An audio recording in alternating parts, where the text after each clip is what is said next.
Hello and welcome to Focus on the Arts. I'm Paul Kreider, Dean of the College of Creative Arts at West Virginia University in Morgantown. Focus on the Arts is a show that informs our audience about new and interesting arts events and practices occurring at West Virginia University and in the state of West Virginia. Today's show serves to highlight that excellent ensemble programs found at the School of Music in the College of Creative Arts. Joining me today are two guests, Associate Professor of Music John Hendricks, who serves as the Director of Bands, as well as the Assistant Dean for Recruitment and Retention in the College of Creative Arts. And also here is Professor Dr. Mitch Arnold, who is the Director of Orchestral Studies at WVU. So thanks, gentlemen, for coming on the show. Much appreciated. Thanks, Paul. So tell me, John, let's start with you. Director of Bands. What does that mean exactly for our audience? Well, my job is to oversee the entire band program we have at WVU, and we have 3 concert bands. We have actually 2 athletic bands, and this year, with entering the Big 12, we actually have a new band being formed right now. So my job is to kind of oversee all of them. I don't direct all of them. I actually direct only one of the ensembles. We have other staff that direct the other and direct them. So my job is to just kind of oversee, make sure the education is great, the musical quality, that benefits the students, and also, the budgetary and all the logistics that go with operating a band program of our size. Good. And how about Director of Orchestral Studies? What does that mean, Mitch? Well, the main thing as far as the public is concerned is that I conduct the orchestra. Now, we have one orchestra at West Virginia University as opposed to 5 or maybe now 6 bands. If a student comes to West Virginia University as a string major, they will be in that orchestra. Among my responsibilities, of course, there's the logistics of planning rehearsals and so on, which John does as well for his ensemble. There's also other things that are peculiar or unique to string groups, primarily string groups, dealing with things like bowing string parts, making sure that all the bows are going down and up at the same time. And then, we also have an opportunity to teach our students hundreds of years worth of music and style, and so that's involved as well. So you both, in addition to directing those ensembles, you're both teaching conducting for undergraduate students and graduate students? And graduate students, yes. Right. We have 3 courses for undergraduate students, and I teach 3 sections worth of those 3 classes, and John teaches. Well, right now we have a couple other, our choral teacher and one of our other band directors teaching undergraduates, and then both Mitch and I and our choral director work with our graduate students in our master's and our DMA program. Right. Okay. And we have a lot of interested students who want to study conducting privately, and they can arrange to do that with us as well. Great. So there are opportunities for students to get to try their chops out as a conductor with the orchestra or with the bands. They get those opportunities to conduct an ensemble. Absolutely. And especially a lot of our students through the music education program, not only do they take our classes, but they also get the opportunity through their lab band, lab choir experiences to actually get that training of standing up in front of their peers in a training session before they move out into the public schools. And there's something else I think that's important, is not only do they have the opportunity to stand in front, but I think they have an opportunity when they're in our ensembles Yes. to really learn what it means to stand in front of a group and lead it. Right. Let's talk about how the programs fit into the general curriculum for a music major.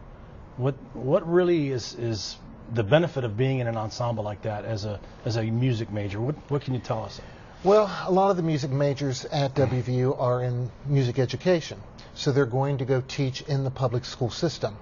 And many of those are going to be band directors or choral directors or string orchestral teachers. And so they get the training on the different techniques, the rehearsal techniques, the conducting, how to play the different instruments. For example, a lot of our students are in the marching band.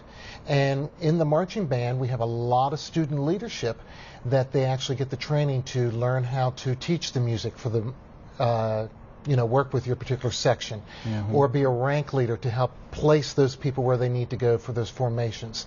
So our students are getting that training that will hopefully carry through to the public school system. So they're actually getting hands-on training that is very valuable. And then they get that a lot in the marching band experience. I think that's a thing that a lot of our audience members probably don't really realize, is that the marching band is an integral part of the curriculum for our students. Yes. There's a lot of majors and a lot of non-majors who participate. That's correct. And with all the ensembles, students actually get an academic credit for it, a grade. They're actually it's one of your classes you actually take. A lot of them, in the public school, it's the same way. It's not an extracurricular after-school activity with us. It's an actual part of the curriculum. Right. So it's a very integral part. And in a lot of ways, you're learning skills and building skills that you don't really realize in the moment. And the marching band is one of those courses. So we have to, when we're talking about the marching band, we're of course referring to the pride of West Virginia. That is correct. And had to say that. And why don't you mention the director and the assistant director, so we can get those names in. Jay Drury is the assistant director of bands and is also the director of the Mountaineer Marching Band. And Christopher Nectar is an assistant that also works with our athletic bands as well as our concert ensembles. Right. So when you see two guys walk around in the blue blazers at games, those are the two guys. Yeah, they're at all the athletic bands events as well. And the basketball games, yes. Those the two gentlemen that head that up. And they do a great job. Yes, they do. Yeah, it's hard work. A lot of time. A lot of time. For them. And one of the things we're training our students is being a music teacher, music performer is not only a wonderful experience, but it's a time commitment. And just being a part of that, it really is. It's a challenging, wonderful major, but you have to be quite devoted to it.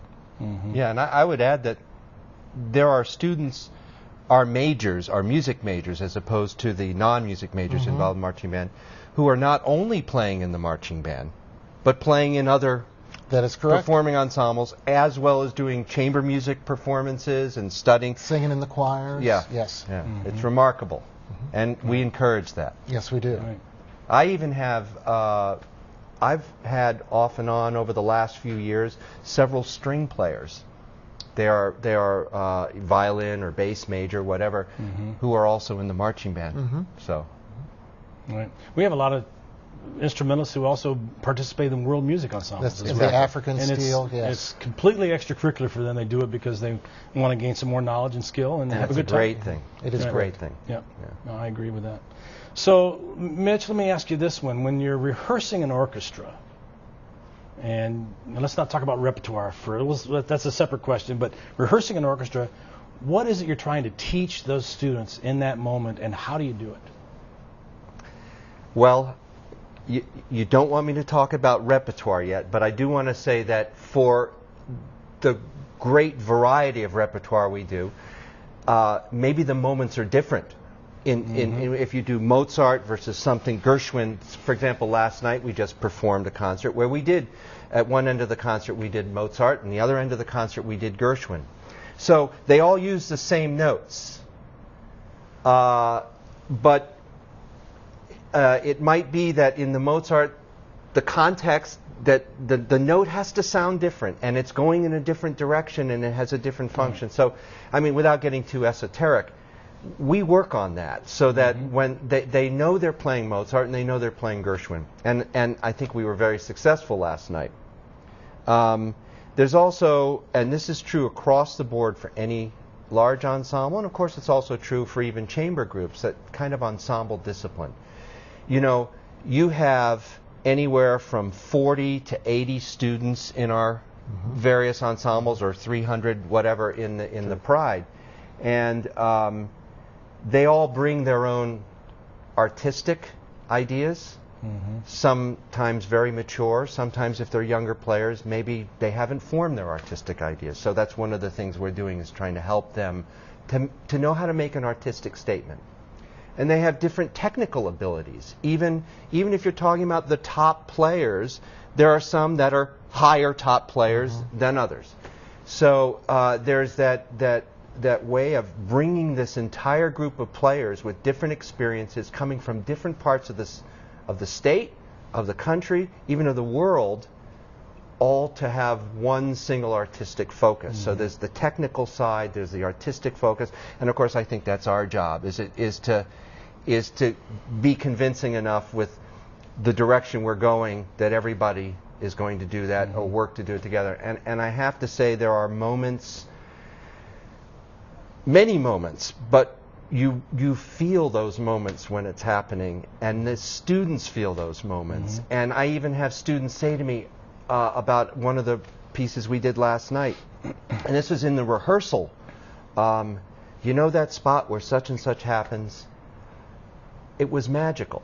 I mean, these moments when we connect with some infinite thing, and it's like it's forever.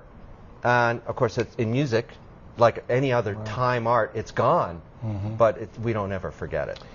And it's interesting, in our profession, we're teaching the students to learn how to play as a soloist with a private teacher. They get the chamber experience on a small, and then the ensemble experience. So, and you have to learn to play a different way in all three of those.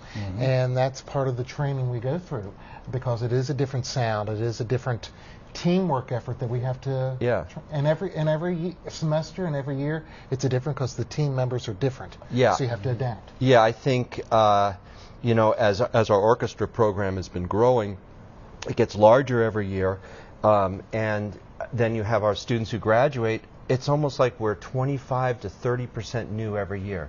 So we start at the beginning building that kind of that relationship amongst all the students. You know, and even there's the technical things. It's not just playing notes. It's learning how to listen to the people next to you or across the room, to blend, to play in tune. We know about playing in tune, right? It's important. So tremendous skill. There's nothing like it in the world. I've said to prospective students and prospective parents of prospective students that the arts is an excellent place for a person to get training in how to collaborate, how to work with others, how to adapt. All these things that you learn just by osmosis of being an arts person. And discipline. Discipline is key. Responsibility. Resilience. Yes.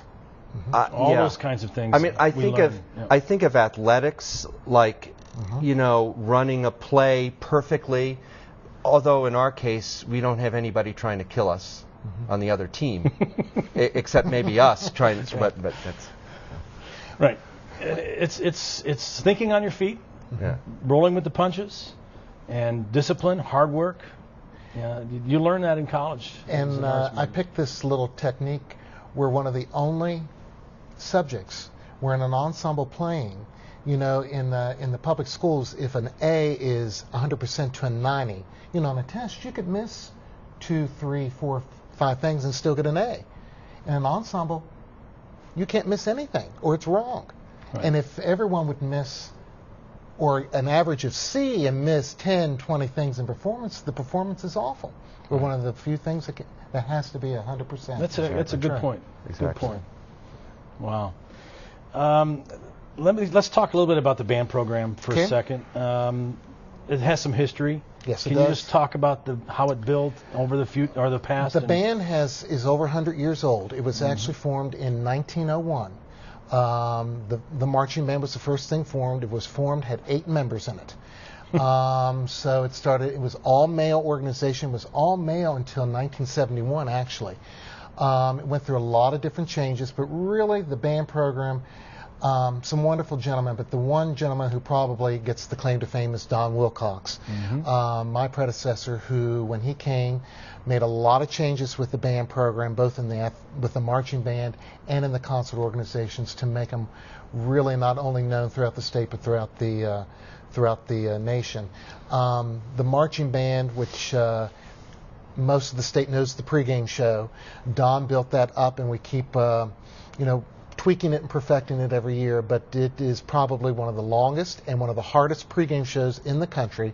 But our fans, they love it. The students love doing it every year, and it's just a lot of great tradition with the band program. I see people cry every time they see it, and they see it 5-6 times Yes, they do. a year. It means so much. It means so much to them. And The one quick story is one of the expanding circle songs, Simple Gifts.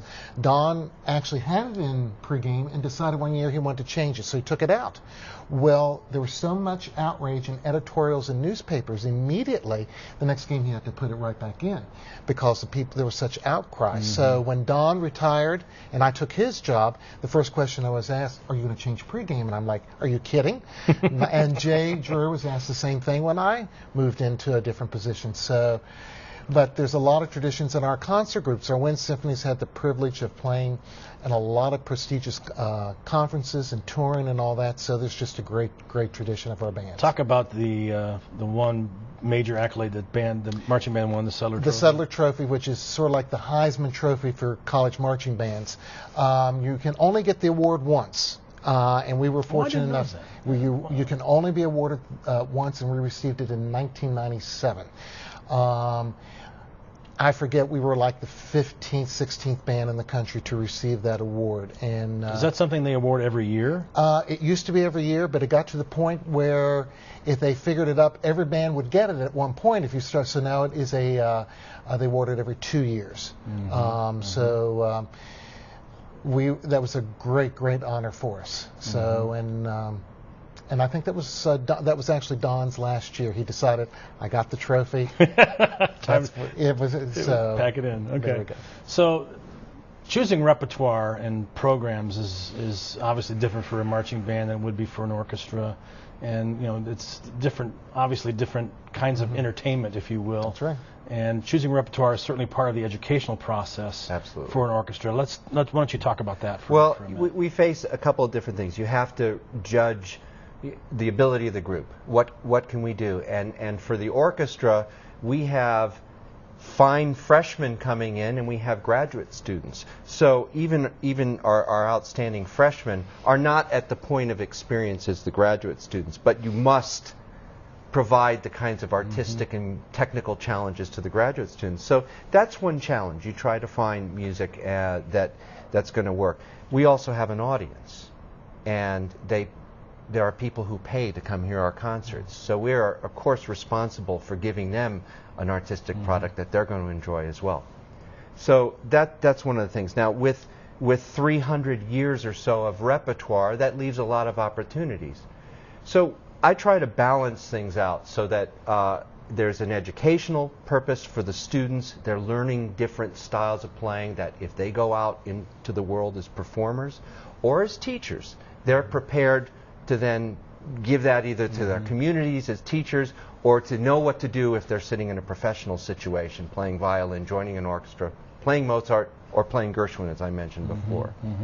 So the other thing we confront, and this is true for any college orchestra director, is we have students who are enrolled in the class. We have violinists, we have a tuba player. So not every orchestral piece says it needs a tuba. So I always have to be able to program for my tuba. Now, if I want to do Berlioz' Symphonie Fantastique like we did a couple of years ago, that calls for 2 tubas. So that semester I had to take 2 tubists who were auditioning. And now I have, for the other concerts, I have to give them something to do. It's not fair to anybody, to them or to the way an educational system works, to have someone play one piece in a semester and get credit. Right. So that's another aspect, another thing I have to take into account with programming. So it's what's great for the students, what's going to challenge them, what challenges can they rise to and make a great performance, technically and artistically, our audiences, and then serving the constituents in terms of the various instruments and programming for that. Right. Yeah. It's a challenge, but I don't mind it. It's a lot of forethought, a lot of work to pull that off in a way. Right. I've enjoyed the concerts so much when I've attended them. Last night, you mentioned last night, just for our audience, it was the annual student soloist concert. The students go through a competition. Right. It's outside. External judges come in and judge our students. They choose 5 to 6 winners depending upon the repertoire. Exactly. Last night we had 3 pianists, a flute player, trombone player, and a violinist. Right. One of my colleagues asked me, well, isn't that difficult when suddenly here it is? Well, in some ways, this is the program. I don't have to make the decisions about what fits. As opposed to another concert where, and I probably should have said this before, when I'm picking the whole program, in addition to those other 3 criteria, I try to give thought, or I do give thought, to doing something cohesive so that pieces don't clash, or if they clash, there's a reason they clash. There's something about the contrast in styles of the music that makes sense. And then what order do you do it? Do you do the big serious piece first, and then after intermission more lollipops? Or you do it the other way around? Right. It's Depends. it's fun. Right. It's never really right or wrong. This is part of the training, too, for the students to learn, the future teachers, how to program as well. Exactly. That's right. Right. Well, I just am grateful that we have this opportunity at the university every year to have these exceptional students get the opportunity to perform a concerto or whatever it might be with a full symphony orchestra and have the experience of being a soloist in front of that orchestra, in front of an audience. That's an invaluable experience for these students. Because they are, and all the students out there who may be watching this, they practice. And if they're doing something, a sonata with a violin or something with a sonata with a piano accompaniment, they're in their room and they hear themselves, and the pianist is figuring out exactly how to accompany perfectly. And what a whole new world it is when the student who wins is now in front of the orchestra. It's this giant ensemble. And, 3 of them were our own orchestra kids. There was the 3 pianists and 3 who stepped out from their normal place in the back or whatever, and now they're in the front. It's a totally different thing. It's another aspect of making music that now they get to have. Let's talk real quick about the student who wants to come to the university and be a conductor. So what kind of training do they need to have before they actually can be successful as a conductor, be up on that podium doing the thing? Primarily, they need to be a good musician. And I think a lot of people, when they come to us, especially the undergraduates, they may not necessarily want to be a conductor. They want to be a band director, which is a conductor, but you have to be a good musician on your instrument or voice. And through the training they have, you will learn the skills of how to be a good musician. Plus being in the ensembles, but I think that is primary, that you just have to be a good musician. So by taking private lessons or taking extra lessons from your band director, choir director, somebody like that, is learning to be a better musician, I think is key to being a good conductor. I agree. I would say the same thing to them that I would say to someone who wants to be a professional clarinetist or a professional violinist. Practice your scales. Practice playing in tune. Learn how to use your ears. Learn how to blend. Learn how to play rhythmically exactly the same as your colleagues. Learn how to articulate exactly like your colleagues. Because when you're standing in front of a group, you have to have the ears. You're responsible for seeing that everybody's doing it. You not only have to know what you want the music to be, and I tell my conducting students, don't go stand on the podium unless you have an idea. What do you want? But then you have to be so secure technically that you're not thinking about the baton. It responds, and your ears, your brain is working to hear it. Am what I'm hearing is what I'm hearing anything like I want? Is it, if it's different, and meanwhile you're conducting, if it's different, do I like it? And so on. So I think conducting probably takes, well, I don't want to say the greatest musical skills, but you don't make any sound, but you're responsible for every sound. You have to know. Well, the majority of the work comes before the performance. It's making that ensemble work together. And teaching them your about the learning music, never ends. Your learning never ends. If you're going to be a conductor, well, I think this should be true of anything you do. You never know enough. So you mentioned the skills, the hearing, the hearing things, hearing the way they articulate, the way they phrase, and those are all things that student can learn. That's what they learn in music school. Right. And kind of backing up, we train these students how to do this. You don't have to have all these skills Correct. right off the bat when you come in. So you don't want to be scared to death to go into music or look at WV or anything like that. We want to train you. Right. Probably the best advice for the younger students is just continue to practice, as you said, whether it's private lessons or somehow, because we train you how to become a teacher, a conductor, Right. a performer. You don't have to have all those skills to join us. But they can start developing their musical Yes. aptitude today by not just playing, but also listening to themselves and others, and just become more comfortable doing that. So some of the young conductors, directors that have come through the program in music education, how are they finding the job market today here in West Virginia or surrounding states? It can be difficult.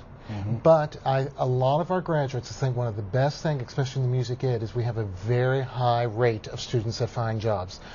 We are fortunate that employers like our students. They think they're trained very well. Right.